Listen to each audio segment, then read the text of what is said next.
আসসালামু আলাইকুম। HSC 26 batch. তুমি যদি এমন কেউ হয়ে থাকো যে সারা বছর বাংলা জীবনও ধৈর্যও দেখো নাই, অফকোর্স বাংলা ফার্স্টের মতো আবার বলবো, তুমি রাইট মানুষের ভিডিওতে ক্লিক করছো যে জীবনও বাংলা পড়তো না, কিন্তু মানে অনেকগুলো পরীক্ষাতে, মানে একটা হইলে বলা যায় তো কলেজে যতগুলো বাংলা পরীক্ষা হয়েছে সবগুলোতেই আলহামদুলিল্লাহ বেশ ভালো একটা নাম্বার নিয়ে আসতাম। তো ভিডিওটা আসলে কারা দেখতেছে? যারা অলরেডি আমার বাংলা ফার্স্টের ভিডিও দেখে ওই অনুযায়ী তোমরা কমন পাইছো, অজস্র কমেন্ট আছে দেখবা কমন, অ্যান্ড আমি কিভাবে লিখতাম, যদি কিছু কমন নাও পড়ে তখন কি করতাম, তাদের জন্য। অ্যান্ড সেকেন্ড, যাদের বাংলা ফার্স্ট পরীক্ষা প্রচণ্ড খারাপ হয়েছে এবং তুমি মোটামুটি বুঝতেছো যে বাংলা সেকেন্ডে ম্যাক্সিমাম নাম্বার যদি তুমি রেইজ করতে চাও, তোমার মেইন খেলার জায়গাটা কিন্তু রিটেন পার্ট। সো রিটেন পার্টে আসলে আমরা কি করতেছি, কি কি কমন আসতে পারে, সাজেশন কি কি দিব, সব কিছু আজকে এই ভিডিওটাতে তুমি পাবা। মানে এগেইন বলতেছি যে ইনশাআল্লাহ এর বাইরে তোমার কিচ্ছু লাগবে না। সো চেষ্টা করতেছি ভিডিও যত আগে দেওয়া সম্ভব সেটাই। তো চলো আমরা শুরু করে দিই। তা আগে একটু বলে রাখি যে তোমার যে ব্যাকরণ অংশটা আছে, ব্যাকরণ পার্ট, যেটা ব্যাকরণ অংশ, এইটা নিয়ে আমি মনে করি যে তুমি খুব বেশি সাজেশন ফ্রেন্ডলি না হয়ে সহজ একটা উপায় হচ্ছে বোর্ড প্রশ্ন দেখো। কারণ ব্যাকরণ অংশে সাজেশন সবসময় মিলে না। মানে আমি চাচ্ছি না যে ভিডিওতে এমন কিছু একটা দেয় যেটা আসবে না তুমি পড়তেছো। এই ভিডিওটার উদ্দেশ্যই হচ্ছে তোমার সামনের পুরো টাইমটাকে সেভ করে দেওয়া।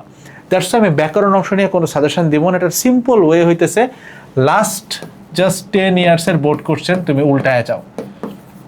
যেই পার্ট তুমি উত্তর করতেছো জাস্ট লাস্ট 10 বছরের বোর্ড কোশ্চেন উল্টায় যাও, এর বাইরে একটা সিঙ্গেল ওয়ার্ডও তোমার আসবে না। সো ওইটা দেখে যাও। আমি চাইলে ওইটা দিয়েই সাজেশনটা রেডি করে দিতে পারতাম, বাট এটা করার থেকে তুমি নিজেই করতে পারো, ঠিক আছে? সো ব্যাকরণ নিয়ে কথাবার্তা শেষ। এবার আমরা একটা একটা করে টপিক পিক করব। একটা হচ্ছে পারিভাষিক শব্দ। পারিভাষিক শব্দতে এখানে যতগুলো দেওয়া আছে, যেগুলো তোমার বইয়ের বাইরে পড়ছে, ওইটাও যেন অ্যাটলিস্ট তুমি এআই অথবা গুগল ইউজ করে এটার উত্তরটা জেনে চাও। এটা একটু মাথায় রাখো, ঠিক আছে? মানে এখানে অনেকগুলো আছে যেগুলো একদম বলে দেওয়া যায় যে এটা একদম সরাসরি তোমার আসবেই আর কি। সো এটা মার্ক করতেছি আমি কয়েকটা দেখানোর জন্য, যেগুলো হয়তো তুমি অলরেডি দেখছো, যেগুলোর সাথে তোমার এখন পর্যন্ত পরিচিত হয় নাই। মেক শিওর করো যে এগুলো যেন তোমার দেখা হইতেছে, ঠিক আছে? এবার আসো পরেরটায় চলে যাই। পারিভাষিক শব্দের পরে আছে আমাদের অনুবাদ। অনুবাদ অংশটা অনেকে উত্তর করো, তবে পারিভাষিক উত্তর করলে যে মজাটা হয় যে একদম ছাকা নাম্বারটা বেশি থাকে আর কি ওইখানে। বাট এগেন যারা পারিভাষিক কমন পড়বে না, এক্ষেত্রে অনুবাদ দিতে পারো। মাত্র কয়টা দিছি? 3, 6 আর 2 8টা অনুবাদ দেওয়া আছে। বই নিয়ে একটা, টিচার নিয়ে একটা, বাংলাদেশের ফ্রিডম নিয়ে একটা, ইলিটারেসি, ট্রি নিয়ে মানে গাছপালা নিয়ে, এডুকেশন নিয়ে, দ্য এইম অফ এডুকেশন, এটা এইম অফ এডুকেশন, আর প্যাট্রিয়টিজম নিয়ে, আর হচ্ছে man is the architect of his own life. এই কয়টা অনুবাদ একটু দেখে যেতে পারো, একবার চোখ বিলায় চলে যাও, এর বাইরে তোমার অনুবাদ লাগবে না, ঠিক আছে? বাংলা ফার্স্টের রেফারেন্স টেনেই বলতেছি লাগবে না। দিনপত্র লিখনের ক্ষেত্রে আমরা এখানে দিছি মাত্র 6টা। এইচএসসি পরীক্ষার ফল খুবই ইম্পর্ট্যান্ট। সেকেন্ড হচ্ছে লঞ্চ ডুবি, এটা বাংলাদেশে অহরহ ঘটে, বাট এইচএসসি পরীক্ষার ফলটা মোর ইম্পর্ট্যান্ট। কলেজে তোমার প্রথম দিনের অভিজ্ঞতা প্রচণ্ড ইম্পর্ট্যান্ট। বই মেলা, একটা ঐতিহাসিক স্থান ভ্রমণ, আর একটা হচ্ছে বাংলা নববর্ষ। সো মোটামুটি এই আর কি। নেক্সটে চলে যাই, প্রতিবেদন রচনা করা। তোমার শহরের যানজট ভেরি ইম্পর্ট্যান্ট, যানজট নিয়ে আসার চান্স অনেক হাই। নেক্সটে আসো ভয়াবহ একটা সড়ক দুর্ঘটনা, বন্যার পর এলাকায় কি অবস্থা, নিত্য প্রয়োজনীয় জিনিসের দাম বৃদ্ধি নিয়ে আসে প্রতিবেদন, ভেরি ইম্পর্ট্যান্ট, ঠিক আছে?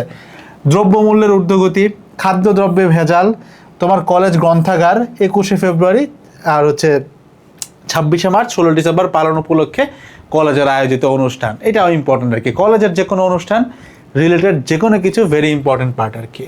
প্রতিবেদনের পরে চলে যাচ্ছি আমরা ইমেইলে অথবা বৈদ্যুতিক চিঠিতে। আচ্ছা তোমরা কমেন্ট করো তো ভাই, তোমরা কি এরকম কিছু চাও যে আমি একটা চূড়া বুদ্ধি তোমাদেরকে শিখাই দিই যে এই ওয়েতে তুমি যে কোনো কিছু ফেলাইলেই নাম্বার বেশি আসবে?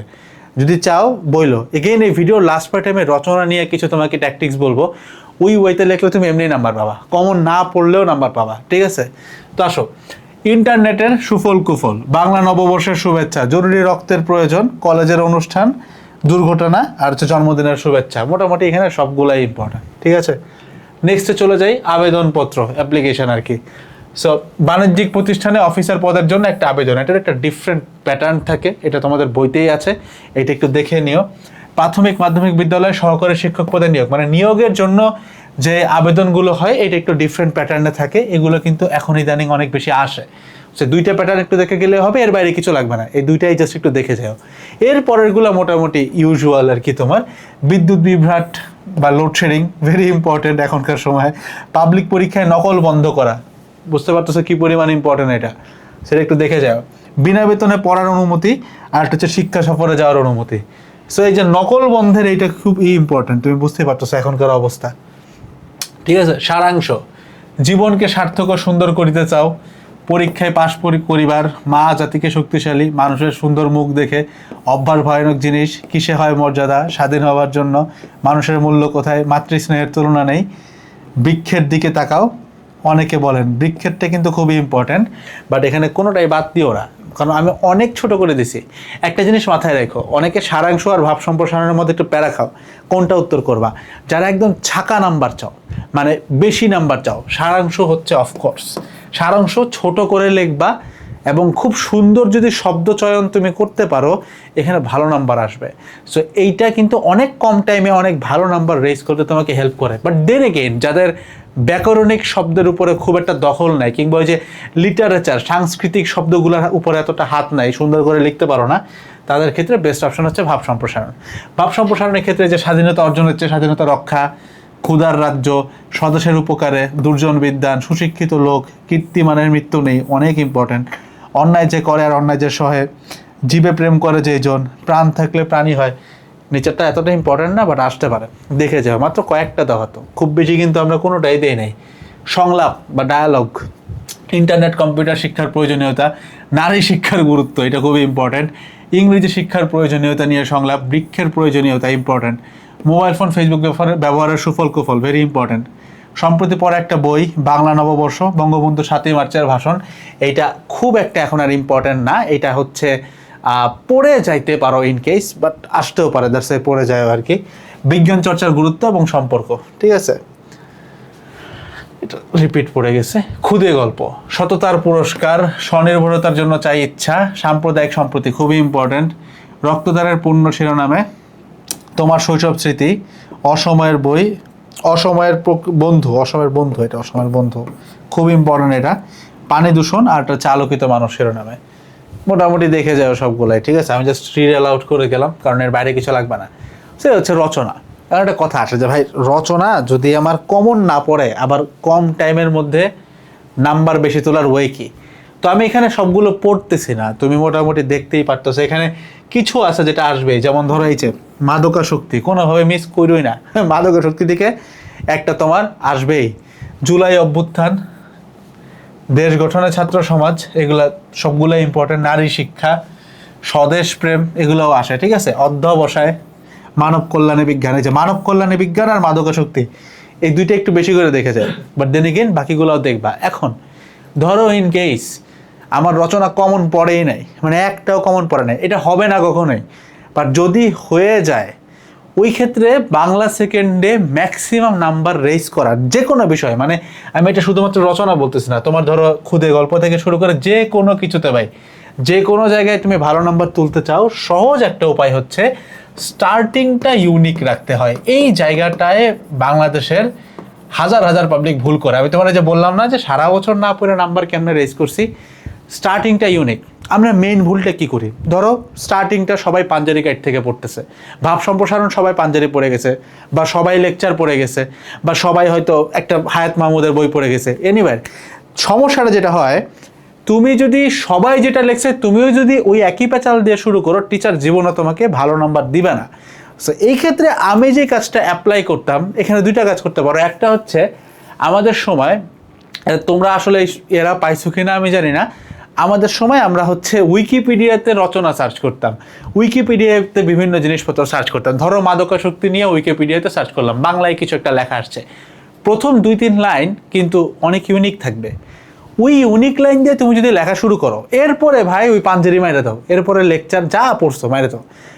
মেক শিওর করবা, আমি যেটা করতাম, প্রত্যেকটা জিনিস লেখার আগে অ্যাটলিস্ট প্রথম 5টা লাইন, 5 লাইনস ভেরি ইম্পর্ট্যান্ট, এই 5টা লাইন টিচার পড়ে, সেই 5টা লাইন তুমি ইউনিক করবা, নট এক্স্যাক্টলি সবাই যেটা লিখতেছে তুমি যখনই ওইটাই লিখবা, মানে তুমি যে সিনারিওটা চিন্তা করো, এইটা হচ্ছে বাংলায় নাম্বার পাওয়ার মেইন মন্ত্র। সিনারিও চিন্তা করো, একটা টিচার তোমার খাতা দেখার আগে আর অনেকগুলো খাতা দেখছে, তাদের ওইখানে ধরো যে ছেলেটা মাদকাসক্তি উত্তর করতেছে, এরকম সবাইকে টিচার একটা অ্যাভারেজ নাম্বার দিয়ে আসতেছে। অ্যাভারেজ নাম্বারটা মনে করো সে একটা র্যান্ডম নাম্বার দিচ্ছে, আমি নাম্বার তুলতেছি না, র্যান্ডম একটা নাম্বার দিচ্ছে, তোমার নাম্বার বাড়বে, এইটার একটা সিম্পল চান্সটা কি, ইউনিকভাবে শুরু করছো, তখনই টিচার মনে করবে যে এই লোকটা পড়ছে। সো জাস্ট সিম্পল প্রথম 5টা লাইন তোমাকে আমি একদম সাজেশন করেই দিচ্ছি, যেগুলো এগুলো দেখবা, ওইটা যেন সরাসরি বইয়ের লেখা না হয়। স্পেশালি সারাংশর ক্ষেত্রে সরাসরি বইয়েরটা নিও না, সারাংশ যত ছোট হবে তত ভালো, বাট এটা বইয়েরটা না নিয়ে, এখন তোমার চ্যাট জিপিটি আছে, অনেক কিছু আছে, একটু প্রথম 2-3টা লাইন যদি একটু চেঞ্জ করে দাও, তোমার পুরো খেলাটা ঘুরে যাবে। বাংলা ফার্স্টে কি বলছিলাম, যে শুরুতেই একটা গ ঘ লেখার আগে কবিতার কবি বা লেখক পরিচিতির লেখকের নামটা মেনশন করবে, যে তমকের রচিত। ওইটার কারণে যেমন তোমার নাম্বারটা বাড়তেছে, একইভাবে বাংলা সেকেন্ডে তুমি যদি প্রথম 3-4টা লাইন একটু ডিফারেন্ট দেন আদার্স, কারোর সাথে ওই সোর্সটা মিলতেছে না, এই কাজ করতে পারো, নাম্বার ভাই অটোমেটিক্যালি আসবে। তো এই ছিল বাংলা সেকেন্ডের উপরে আমার ডিটেইলড ভিডিওটা। এখান থেকে ইনশাল্লাহ তুমি 100% কমন পাবা, সাজেশন মানে রিটার্ন পার্ট যা বলছে সব কমন পাবা। সো নেক্সট কোন ভিডিওটা চাচ্ছ অফকোর্স কমেন্ট করো। আসসালামু আলাইকুম, HSC 26 ব্যাচ, সবাইকে অনেক শুভকামনা, টাটা।